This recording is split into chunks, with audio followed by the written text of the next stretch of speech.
Good morning.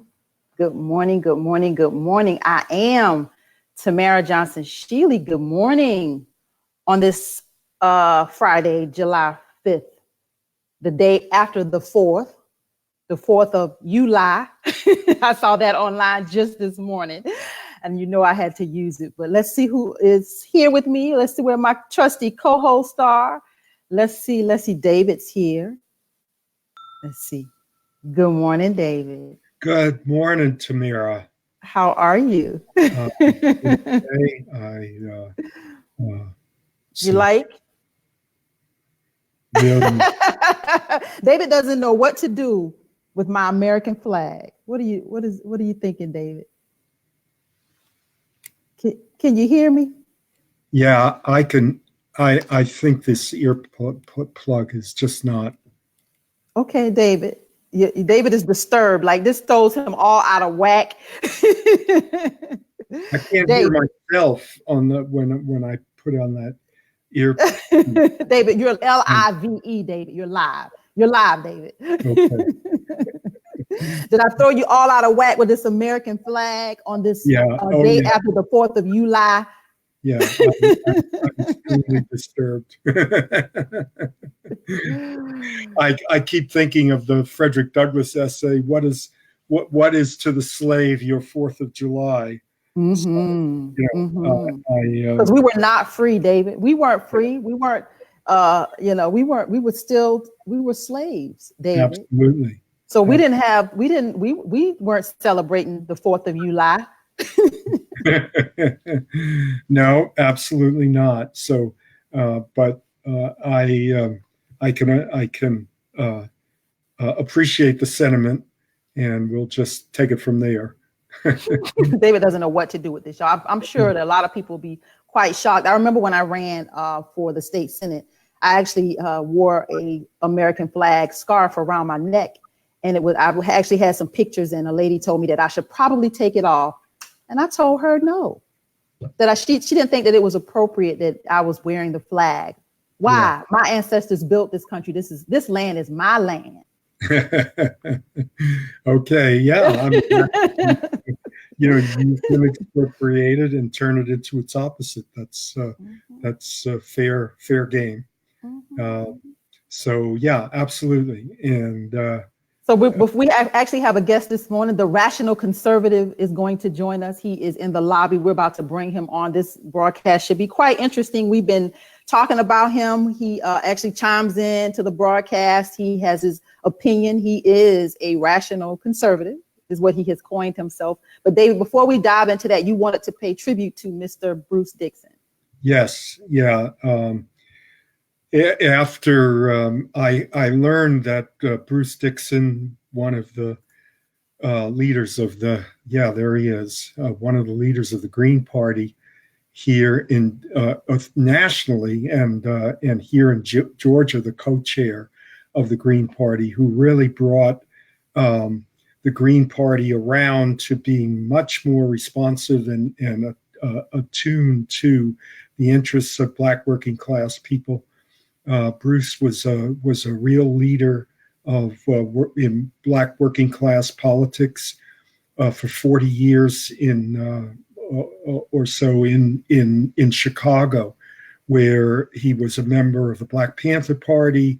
He did all sorts of work around school integration and educational rights for Black students in Chicago. He worked on a number of electoral campaigns, including that of Mayor Washington, Harold Washington, the big shift in Chicago politics.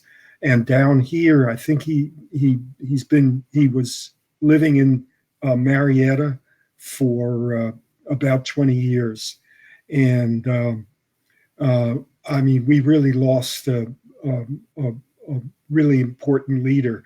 He was also a co-editor of the Black Agenda Report, which I urge people to go and get on. It comes out every month or so, every couple of weeks. And he was a powerful writer. When he spoke at meetings that I was at, He called out the Democrats, for all of their shenanigans. He really was a fighter for justice and truth. So, as they say on the left, Bruce Dixon, presente, you are going to be missed. And his memorial service is going to be in the Hanley Shelton Funeral Home, which is tomorrow, 5:30 to 7:30.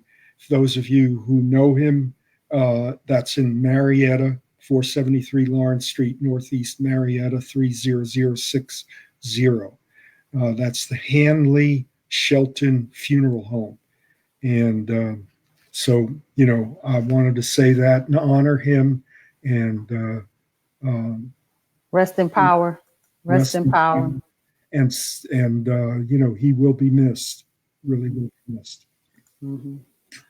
So, well, we're going to bring in our rational conservative, Mr. Doug Price. Welcome to the broadcast, sir. Thank you for having me. Thank you for having me. I like that headscarf, by the way. This land is our land too, Doug. Yes, absolutely. I've always said that. Mr. Rational Conservative, welcome to the broadcast. You have been out there pounding the pavement. Tell our viewers and our audience who you are. I'm Doug Price, and I just came up with this name, the Rational Conservative, because I thought it sounded good. So I guess I'm the Rational Conservative. Well, you have some conservative principles, but you're rational when it comes to policy. Like, tell us what that all means, because it does mean something. You didn't just make that up. Well, I have found that anytime most of the quote unquote Democrat positions or even some of the progressive positions, you can always find a Republican somewhere that agrees with it. Now, it may be 5% of them or 10% of them, but somewhere. So I find myself agreeing with the Democrats, far more than the Republicans, but I don't get there from the typical, Democratic paradigm. My mind will get there through a traditional or conservative paradigm. And so that's just where I came up with the name. I thought it sounded good. So let's talk about the issues. Let's talk about immigration, what you see happening at the border. It's horrible. It's horrible. Yes. Right. But what about your conservative counterparts? Like, what are their thoughts? They're a lost cause. I mean, they're just not, the Trump supporters, they're just, I haven't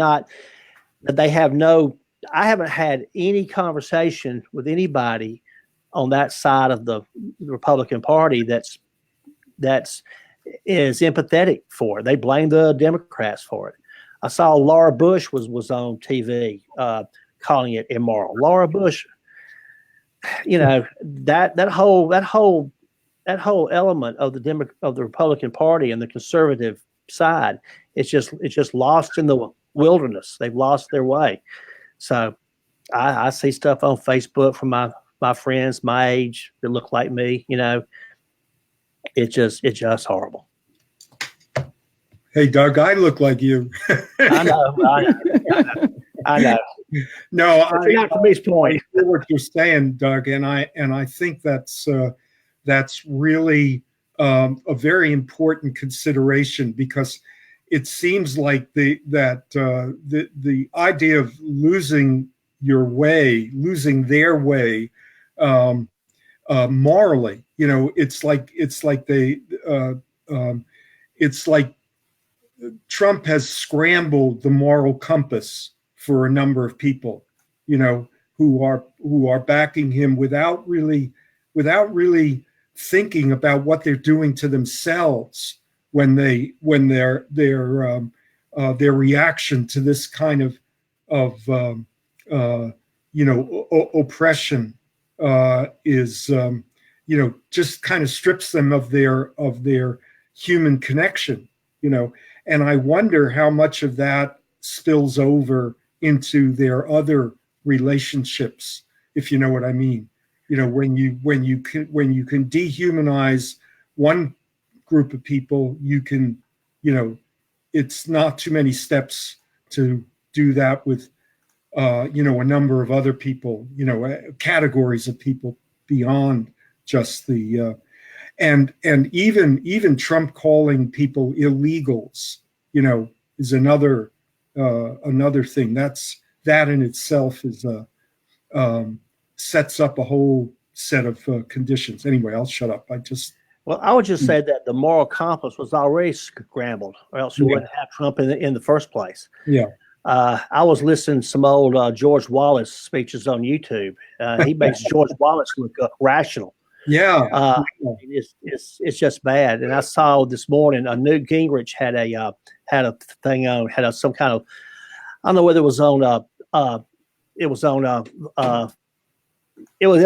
just saw it, and he was trashing OAC and moral and lying and on and on and on and on. It's just because she was obviously lying when she went down to the border.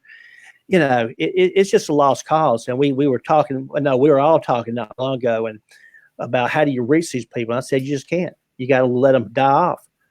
And I've tried, and I don't know. I'm just. Yeah. So do you not still have the conversations? Like, how do you address it when you are amongst these people and they are, how do you handle being in those situations? Well, I'll give you an example. I met two new people this last week. Both of them were white, my age range. And I was at a meeting with a bunch of real estate developer type people. And this was a very influential person who arguably does a lot of good things. But anyway, hardcore Republican. And the first words out of his mouth when he saw me and my friend was, y'all are Republicans, right? And he was joking, but I mean, he really wasn't. You know, and I said, no, I'm not. I may be a lot of things, but I'm not a Republican. And he goes, well, you're a Democrat? And I go, well, not exactly, no, but I do vote, you know, mostly. I'm almost a straight Democrat ticket these days. Had another friend of mine, a guy I just met on Facebook, and I'm on this, it's on Nostalgia website for people who grew up around where Robbie lives, around Ferguson Park area, Sylvan Road area, and looked on the thing, and the guy lives in the same town I live in. He actually lives a mile from me. So we got together to have coffee next week, and we were talking, and pretty much the first thing he started on talking to me, he wanted to, you know, let it be known that he's, you know, on that side of the coin. And I said, well, I tell you, I don't want to mislead you. Or I don't want you to see me on Facebook or something and think that I've just, you know, told you one thing. It's not true. But, you know, the truth of the matter is 80% of my closest friends agree with you. And I don't, but they're still my friends. So that's what you got to do. Trying to go at them head on is just a lost cause. I've tried that, and sometimes I'll get pissed off and, you know, do it a little bit, but it's just a lost cause. So that's what I do, right or wrong, good or bad. Mm-hmm, mm-hmm. Well, your presence alone, I think, is contradicts the you know, the position that a lot of these folks are taking. So just the fact that you declare yourself that way, Doug, I think you know, is powerful, and you should not discount or underestimate the influence that you have just by your presence and by declaring yourself and by introducing people to, you know, these folks that you're talking to, the lost causes. Well, you know, you cannot be 60-year-old white male from the South and not have 80% of your friends, you know, believe that way. It's just the way it is. Yeah. And I'm not gonna, you know, I'm not gonna throw away lifetime relationships over politics. I'm just not going to. And you just can't. I mean, my closest friends are in love with Donald Trump. It just is what it is. So let's talk because I'm going to get to reparations, but I'm going to start with Medicaid, the expansion. Oh, you knew I was coming for you, Doug. We are going to talk about reparations. Let's talk about the expansion of Medicaid before we dive into reparations, because that is going to be my next question. I don't profess to know all the nuances about it, but even that, I have a good friend I met who was a official Republican.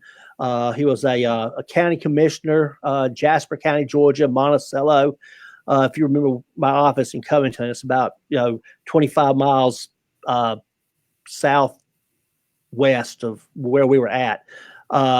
His best friend was the dean of Mercer Medical School, which specializes in rural doctors. He has his master's degree in hospital administration from Georgia State, and 3 sons who are medical doctors. Okay, this guy ain't no liberal. He is adamant that Medicare for all is the way to go. So even there, you have it in the Republican side. So, or at least somebody with a Republican paradigm.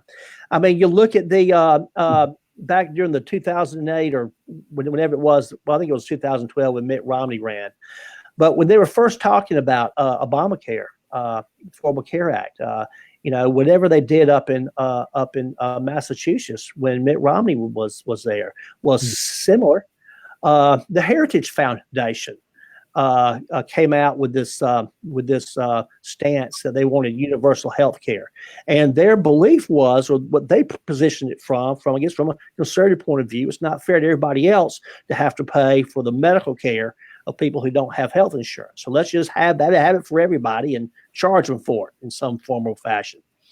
So the belief for universal coverage exists on the conservative side. But it got so demonized under Obama because of all the flack back, because of all of that. And of course, Trump was right over there, ginning it up with all that birther stuff. But the whole thing is stigmatized, I think, because of that. As far as getting rid of all the private insurance and switch over to Medicare for all, I don't see that happening. I don't think it's possible. So to take that position, and if that even is the position people take, I don't think it's rational.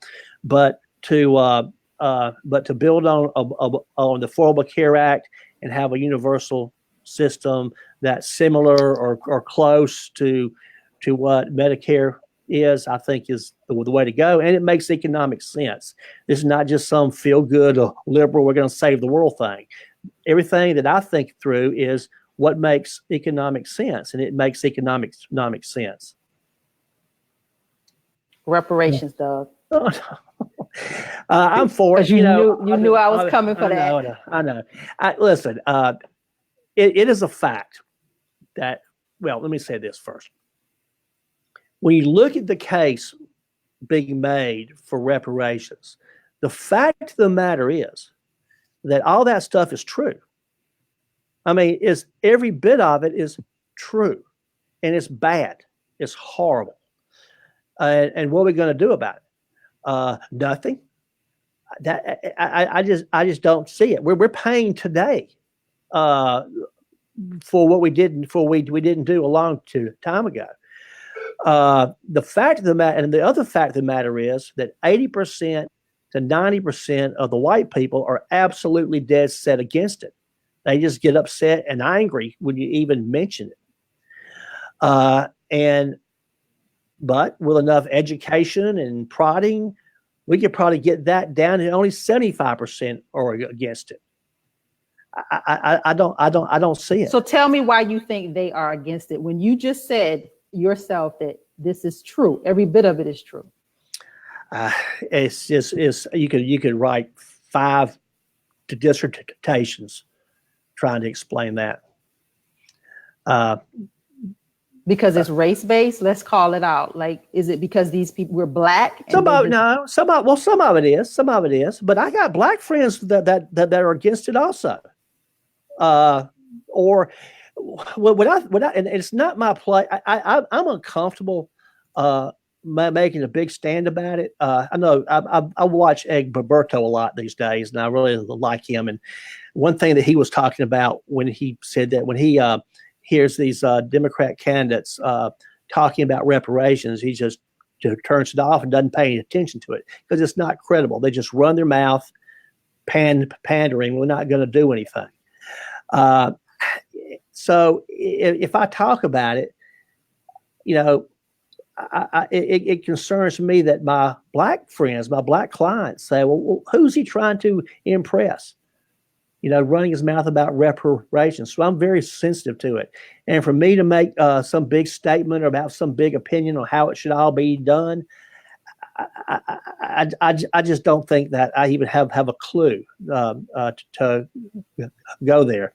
One of my friends is, and I don't mean to talk about what everybody else believes. I mean, I know you asked me what I think, but I take a survey. She got on to me that last week. But I got a good friend of mine, 70-year-old black attorney. I think he was a third black lawyer in Northeast Georgia, NAACP president of a rural county. I don't know if he's on the official board of trustees at one of the HBCUs, but he's, very active in all of that. Okay. President of the Black Lawyers Association. What he says is that it should be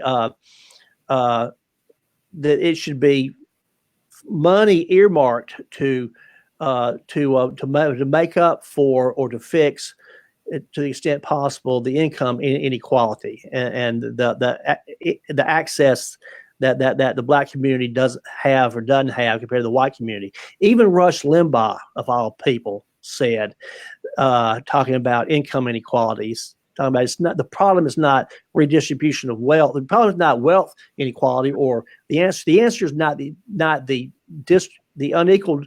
Well, I'm not trying. The answer is not the redistribution of wealth. The answer is the redistribution of capitalism. Now, when I say capitalism, I mean economic opportunity where it doesn't exist. So, those are the kind of things that I think would probably fly. But again, I'm not going to go on any kind of big crusade telling everybody what to do about it. It needs to be done. It's long overdue. It's a horrible situation, and you just have to be intellectually dishonest not to admit it. So, good morning, Robbie. Good morning, Robbie. Robbie, help me. Hey, Look, Doug. no. Robbie's not helping you. Yes, she is. No, actually, I need to step in. Thank you. I do. Thank you. Please. Because I know Doug Price, attorney Doug Price, personally, and let me explain his personality a little bit in some of this commentary. When he says people are a lost cause, he's very flavorful, colorful, drama-filled in terms of dialogue sometimes.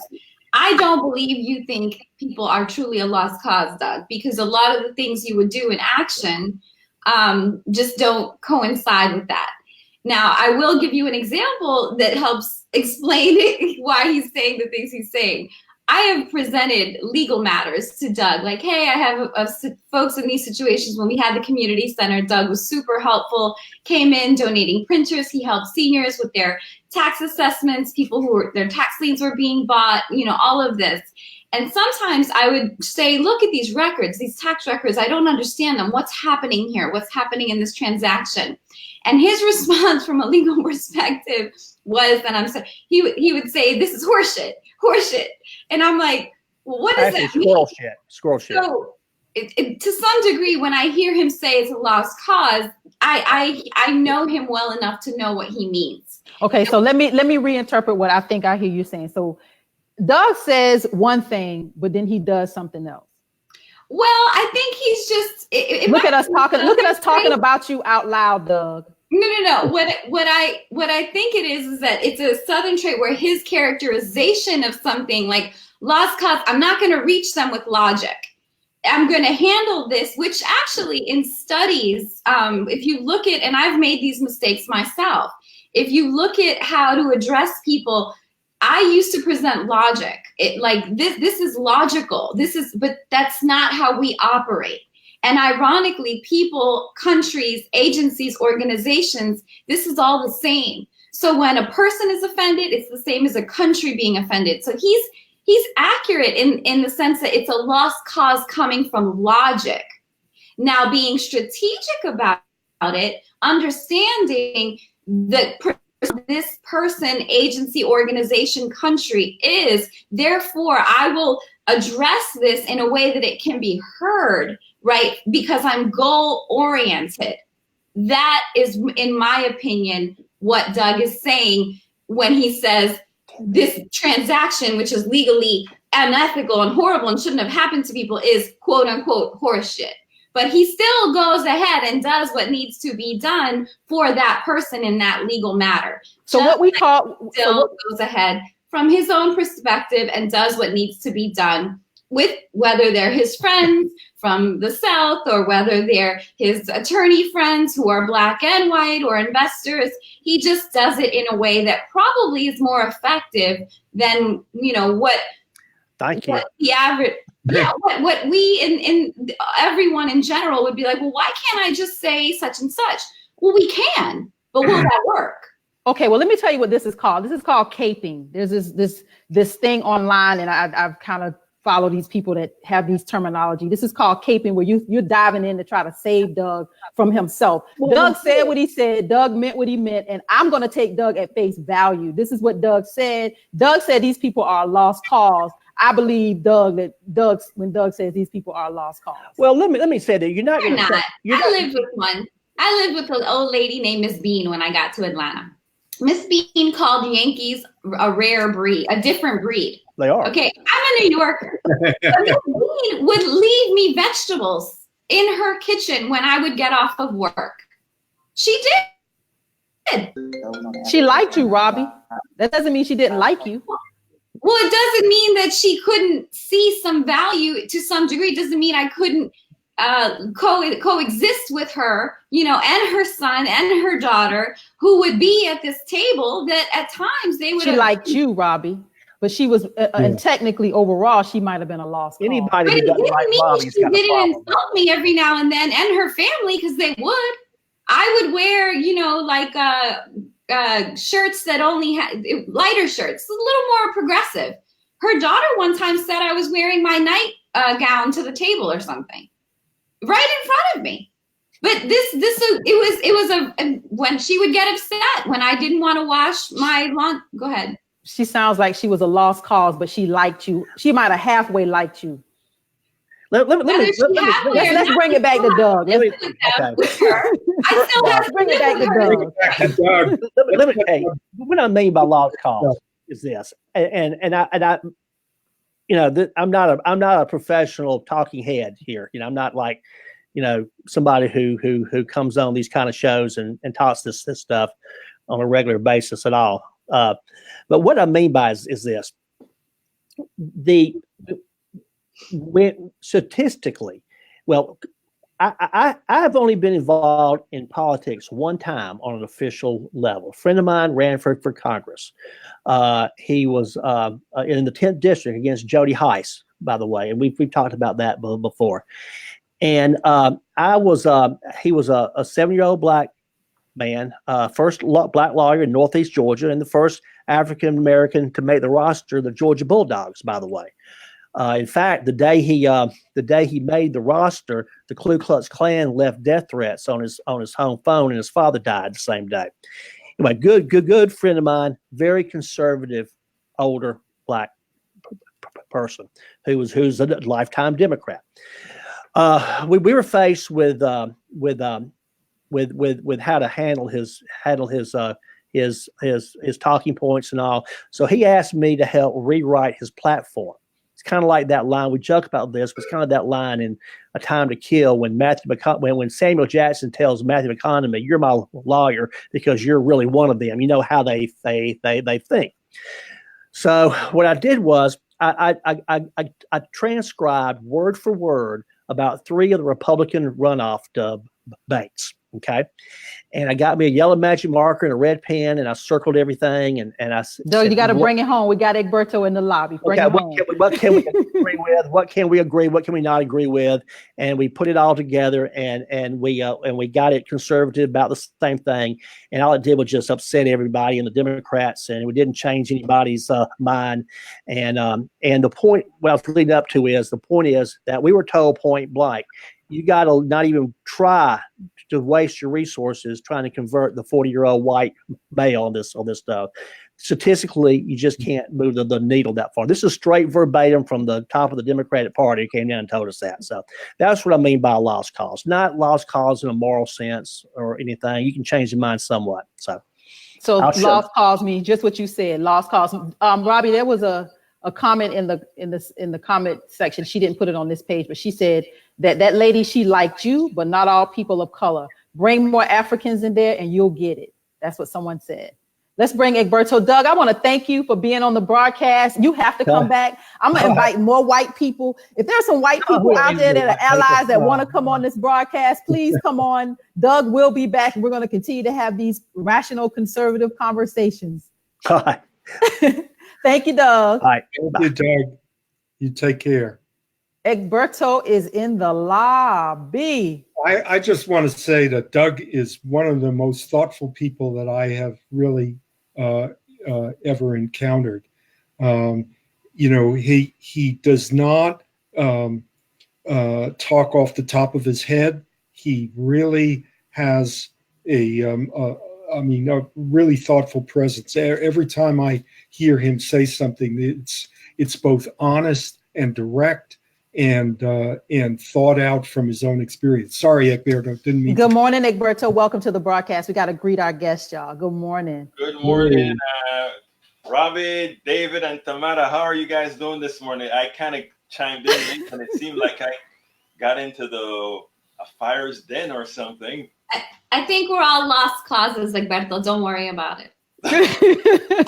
No, we're not. ADOS, we're not. It's funny because all I heard was lost cause, and I remember a few discussions ago, I said something to the nature of the way I talk to people, because it's I don't think I said a lost cause, but it was sort of something to the effect like, these folks ain't changing, so I'm going to go the other way. And I think, Robbie, you gave me some trouble about that. Well, the problem is I know he doesn't mean it like that. Doug is not a politician. He's a sincere, just what David said. And he doesn't mean throw people away their lost causes. He would never say that ever about anyone. What he means is that strategically, I'm going to focus my efforts where they're going to make the most difference. And he's a little older, so he says what he wants to say. He's like my grandmother, It's interesting because one of the things that I wanted to, I wasn't knocking him at all. I was actually going to say it is great to see somebody who's going to not say the things that people want to hear him say. Because the truth of the matter is there are a lot of lost causes, including Doug in particular is a lost cause in certain areas as well. And the lost cause area is that Doug is the part of the discussion that I heard. Doug is a superseding good old boy, good guy. I think he's a good guy, but he's a good old boy that has good old boy privileges that can step into these different worlds. And in doing so, he's enlightened. And I, listening to how David spoke about him, I can see that he's an enlightened guy, but he's also a very privileged guy that he can say that. Now, a few weeks ago when I said, I don't even talk about certain parts of racism and all that kind of stuff because people are just going to be that way. I think people kind of said, well, why don't you? I'm like, well, I don't want to touch that. I want to stick with the economic issues because I'm not trying to marry anybody. I'm not trying to be anybody's friends. I'm just trying to make sure that everybody have an equitable access to an equitable existence, which is different than just an equitable existence. So, I mean, in that regards, I think when, if I understood what he said, what he said is right.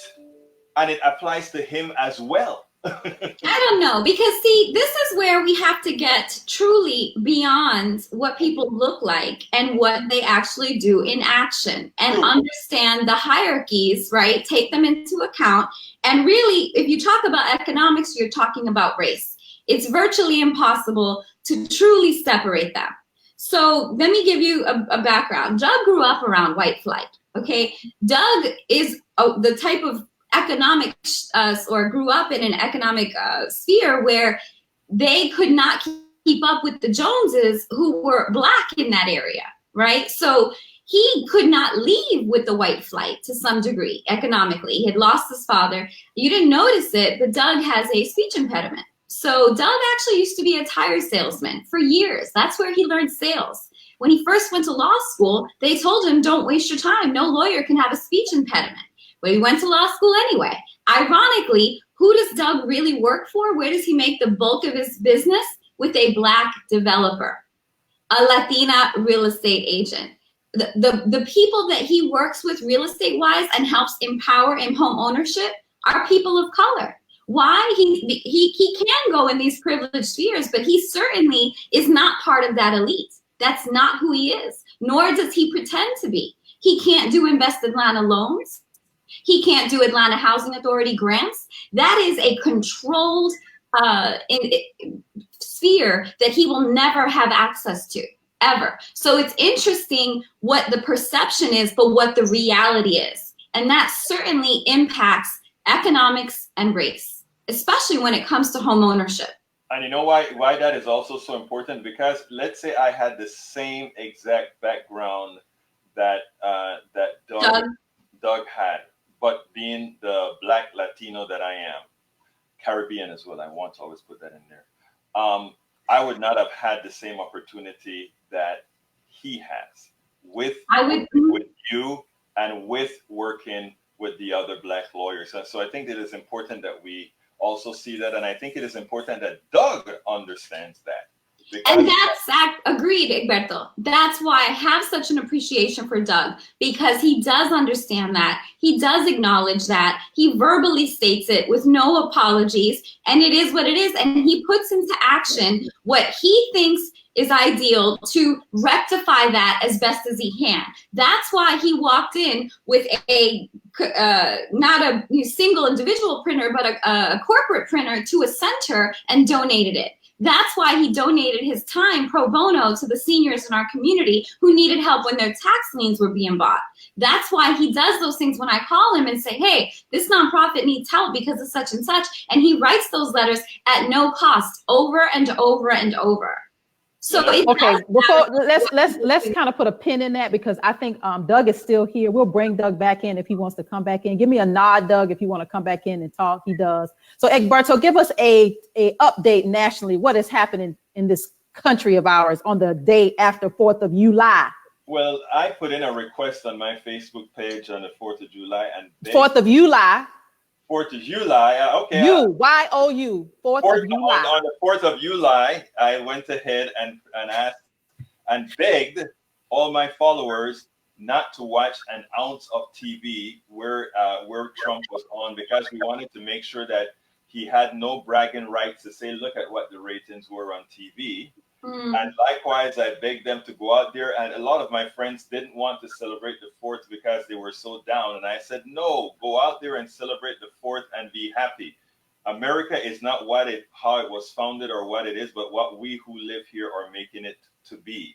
So let's go ahead and celebrate and make it what we want America to be, because this is our country and we are ceding it to nobody. So I wanted to make my national news a national news of encouragement, which is to say, folks, this is your country, all of our country, and we are not going to cede 1 ounce of it to bullies. The bullies being not only Donald Trump, but the bullies being the corporate structure, the bullies being the structures that are trying to give us all, that are trying to deny us all the rights that we are going to not only fight for, but win. So that's it. Thank you, Egberto. You can always find Egberto Monday, Tuesday, Wednesday. Bye-bye. Bye. All right. We're not going to talk about Doug We're gonna talk about Doug with Doug on the broadcast. Doug said he was not going no damn where because y'all still talking about me. Doug, you know what? I just don't want Robbie to speak for you. I think I do. I liked it. I think you did a great job. I don't want Robbie. It's hard to know who you are when somebody else is interpreting who they say you are. I want you to show us and show our viewers who you are.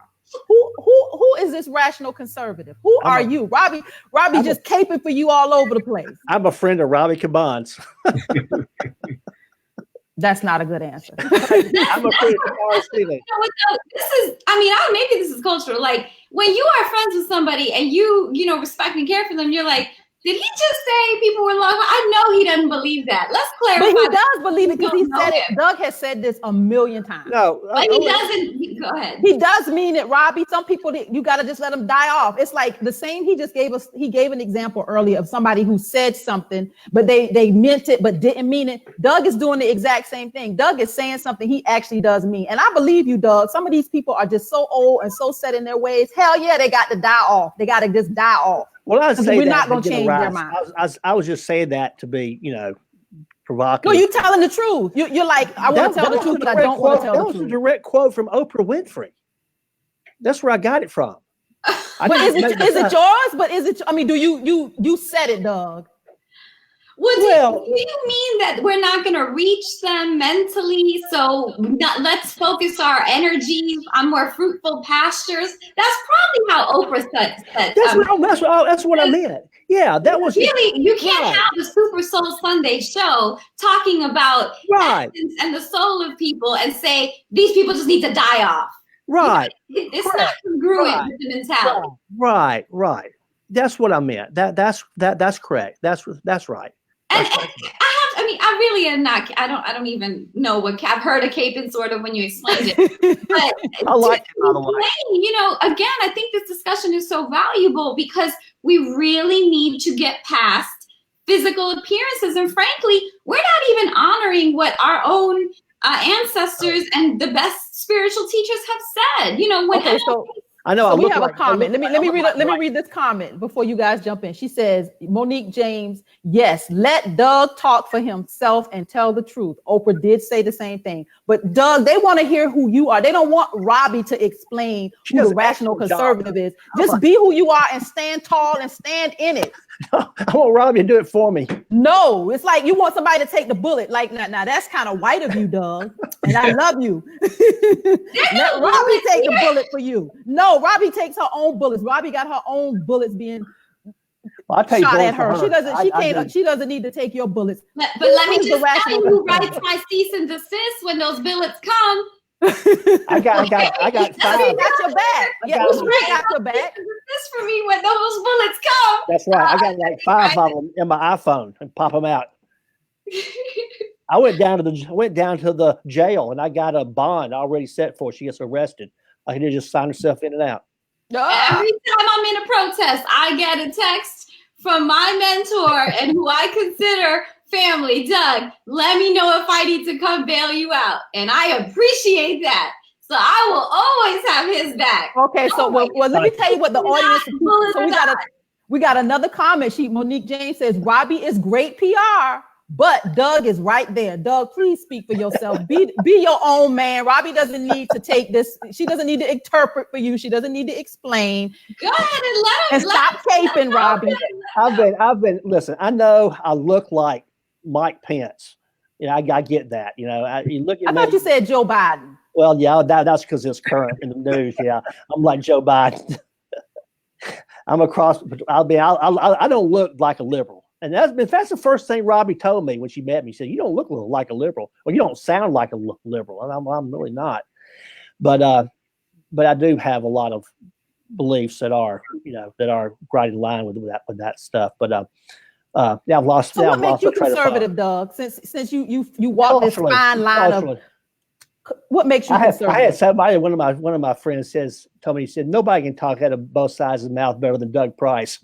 There it is, Robbie. He just told you what he does. He's talking out of both sides. He just told on himself. He talks out of both sides of his mouth. Personality trait because he lives in duality. There you go, cape it again, Robbie. No, I'm not. I'm just expressing it on a level that we don't talk about, which we really need to talk about. What Egberto was saying in terms of positive, we need to get out of this toxicity and get into solution oriented and not stay stuck. And we need to get beyond, exactly what MLK was saying. Do not judge people on the character of the melanin or skin tone, but judge them on their character. If you are going to judge them on the character of their actions, and who they are. So let's look. Robbie, he just told you his friends said to him he talked out both sides of his mouth. I was, somebody was poking at me. My friend was poking at me. But let me look what Mary Wall just said. In every jest, there's a grain of truth. Well, yeah, it was, that's what made it funny. I have a question so we can get a straight answer out of Doug. I think it's Mary Wall. Let's see. No, that's not the same. Okay. Can I ask a question, please? It could be like a friendly. Yes, Robbie. So Doug, you came up with the rational conservative. What about conservatives is not rational? Because clearly you see this as a duality. Explain, please. The current Republican Party are anarchists, in my opinion. There's nothing conservative about this stuff. They've lost their minds. My favorite person. Help people who are not politically. Let him talk, okay? Sorry. Oh my God. I don't know if you ever heard that guy Steve Smith, who was John McCain's campaign guy, talk about Donald Trump. I love that guy. I believe every word that guy says about Donald Trump and the current Republican Party. It's horrible. But I first got this way when I was when I graduated. Well, my first presidential election was 1980, Reagan Carter. And, I'm from Georgia. I like Jimmy Carter. And, oh, my God, I'm going to hell. You can't be a Christian and vote for Jimmy Carter because, all this crap. And it pissed me off so bad. I've never been ever identified as Republican. I've always voted an almost straight Democratic ticket. Now I've backslid a few times, and I'll run across a personal friend who's running for something local. Fine, that's fine. But I've never ever been a Republican. I've never voted that way, and I've always resented all that what I consider to just be this extreme arrogance, and they're just wrong. Okay, so you are not a Republican, but you're a conservative. Please tell us what that means, Doug. Well, I probably should have. I feel like Joe Biden getting beat up. I wasn't prepared. I wasn't fully prepared for this. But next time, Robbie, let him. He's gonna dig himself out. I appreciate that. Next time, I'm gonna have like 3x5 note cards here, and I'm gonna sit here and read them. I am traditional. I grew up in a different time. I grew up watching Billy Graham with my grandparents. We went to Morrison's on Saturday night. We'd come home and watch Red Skelton and eat a bowl of ice cream. I went to church. We went to church every Sunday morning, Sunday school, church, come home, have Sunday dinner, roast beef, rice and gravy, green beans, carrot jello, the whole bit. Go out and play baseball outside and come back to church for Sunday night youth group, Sunday night fellowship meal, Sunday night church. And we go back and do it on Wednesday night too. My grandfather was the clerk of session, which means the highest ranking lay person in the church. My mother was yes, Robbie. So no, Robbie, don't. Why aren't you a Democrat? What? No, let him finish digging himself out, Robbie. When Stop. he's done, I want to know why he's not a Democrat. If he's Robbie keeps trying to save you, Doug. Are anarchists? Why aren't you a Democrat? Well, I vote Democrat. Well, but why don't you consider yourself a Democrat? Well, why don't I? Yeah. Because I vote Democrat in protest and for balance, not because I necessarily agree with it all. I think they're too liberal. I think when I was after my friend's congressional campaign, he was picking at me, but he was serious. He told me, you're really a Republican, you just don't want to admit it. He told me to go down to the Republican Party and hang out with them. So I actually did a couple times, and I couldn't to take it. But it was one of the best things I ever did. Actually, the only thing I ever did. Okay, so Doug, there's a question Georgia here. Was go to that meeting. There's a question here, Doug. Let me jump in. So, Doug, we had 5 people call the Doug, campaign and say that I was a Republican spy. Doug, I walk into these meetings with these Democrats. They look at me like I'm Mike Pence, and I don't connect with them. So I'm not tied to the Democratic Party, any kind of official sense. Doug, I vote can you hear me? Democrat, but I primarily vote out of in protest and for David, ballots. can you hear me? Yes. Doug, can you hear me? Doug, can you hear? I can. I've lost Tamara. You can't. Oh, okay. So there's a question. I guess She wants to know. She said, Doug, are you socially conservative, but you're socially conservative, but you are fiscally conservative? What are you? So there's a question, Tamara. Her audio's out. It says, Doug, are you socially conservative but fiscally conservative? What are you? Please elaborate. Okay, I am really socially conservative. If it were up to me, and I could pass a law to make everybody live right and do right and behave the way I think they should behave, I would do it. The problem is it doesn't work. It backfires. So, I'm for gay marriage. I'm pro-choice. I mean, all those traditional, liberal or Democrat things. See, and when he says socially conservative, it's actually the term, he's reversing it, because when you say that, people think, oh, you're not going to be having all these progressive policies, but you actually are, because what you just described are very progressive policies. So again, the verbiage might be a little different generationally. But Tamara, if you want to ask, I'll do the. Yeah, Doug can't hear me at all. Doug, you can't hear me at all. Yeah, Doug, I'm gonna. I like this better when Robbie asked me the question. She's not. I'm joking, Tamara. No, you're not. Can you hear each other? Huh? I can't. Can you hear each other now? No. Okay. All right. So go ahead. We'll just make it work. Oh, okay. Well, now it's just the 3 of us. Tamara's not on. Does anybody see her? Tamara's not on. No. Okay. So Doug, I know you. So what is let's get to the meat of this, right? And David, chime in here because you two have a lot in common. You're both progressive. You're both white. In case no one noticed, you are. You're both older.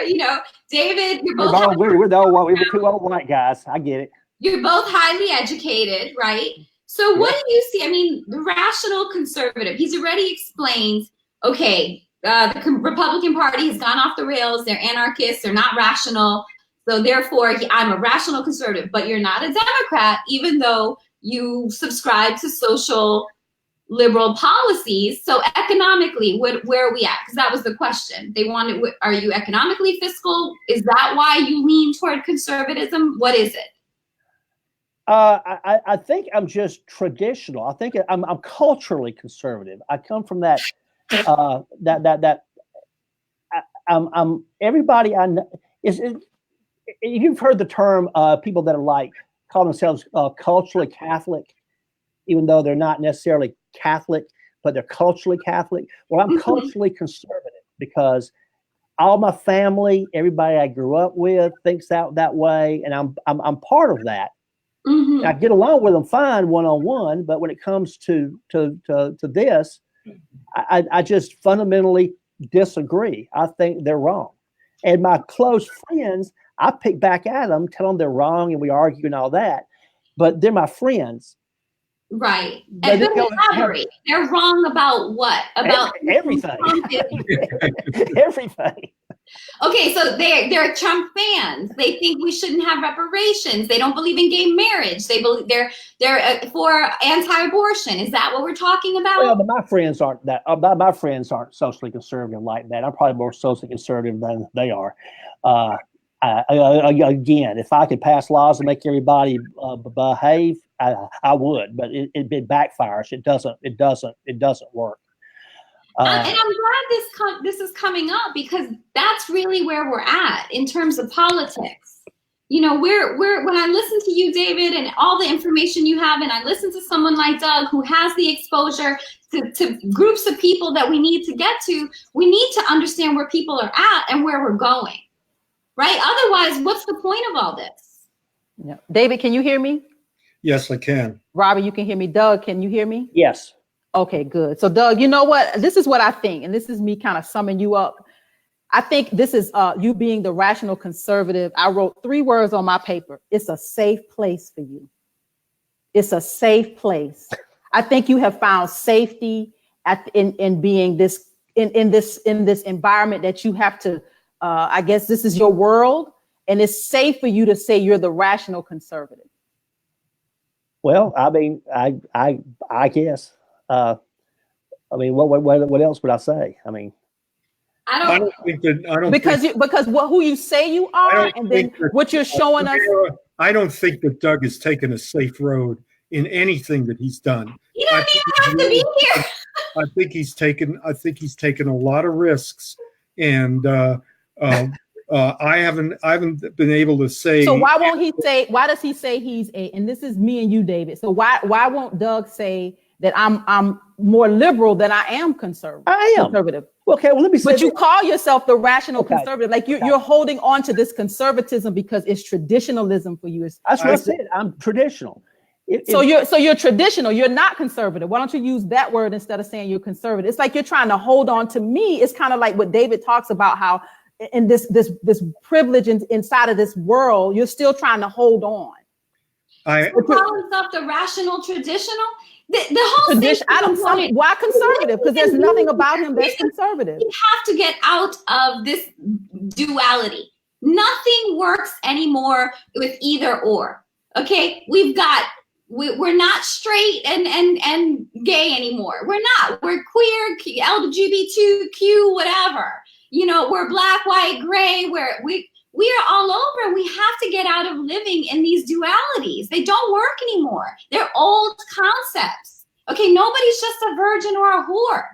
Sorry. So seriously, whoa. So we got to get out of that. And he is an embodiment of progress, which we really need to look at people beyond what they look like. Like we're together.